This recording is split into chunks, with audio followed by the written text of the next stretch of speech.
காலேஜே முடிக்கல அதுக்குள்ளே டிகிரி வாங்கிட்டேன் பார்த்தீங்களா? ஹாய் கைஸ், நான் உங்கள் பாஸ். இன்னைக்கு ஒரு புது வீடியோ பார்க்கலாமா? காடியை புரட்டிக்கிட்டு எங்கடா போகிறேன்னு கேட்குறீங்களா? எங்கள் காலேஜுக்கு தான் மக்களே. சனிக்கிழமை இருந்தாலும் எங்களுக்கு காலேஜ் இருக்குன்னு சொல்லி எங்களுக்கு மெசேஜ் வந்துருச்சு.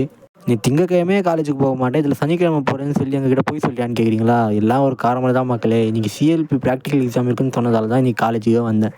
காலேஜுக்கு வந்து பார்த்தா நம்ம பசங்க யாருமே வரல. 3:30 மணிக்கு எக்ஸாமுக்கு கரெக்டாக 3:30 மணிக்கு தான் வருவேன்னு சொல்கிறாங்க. அதுக்குள்ளே நாமளும் கான்வெகேஷன் நடக்கிற இடத்துக்கு போய் சுற்றி பார்க்கலான்னு போயிட்டேன். 2020 முடிச்ச பசங்களுக்கு இப்போ தான் டிகிரி கொடுக்குறாங்க. நம்மளுக்கெல்லாம் எப்போ கொடுப்பாங்கன்னு தெரியல. நானும் உள்ள போய் கான்வெகேஷன் நடத்துகிற இடத்துல போய் உட்காந்துட்டேன்.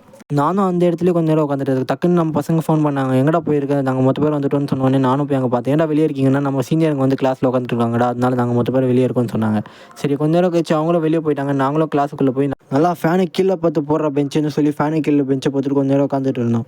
டக்குன்னு ஃபேனு கீழே உட்காந்துட்டு போறக்காம எக்ஸாம் எழுத போகிறாங்க, எல்லோரும் கிளம்பி வாங்கடான்னு சொல்லிட்டாங்க. நாங்களும் கிளம்பி போயிட்டோம்.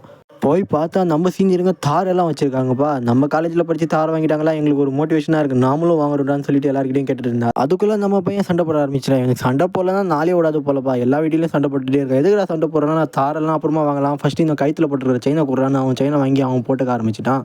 நான் 10 லட்ச ரூபாய் தார் வாங்கலான்னு சொன்னால் இவன் 10 ரூபாய் செயினுக்கே சண்டை போடுறான். அது சண்டை போட்டுகிட்டே இருக்கும்போது எக்ஸாம் எழுத போகலான்னு சொல்லி எல்லாரும் உள்ளே போயிட்டோம். நாங்கள் போன வேகத்துக்கு 2 மணி நேரத்துக்கான எக்ஸாமை 1 மணி நேரத்தில் முடிச்சிட்டோம். அவ்வளோதான் மக்கள், இன்றைக்கான வீடியோ முடிச்சுக்கலாம். பாய்.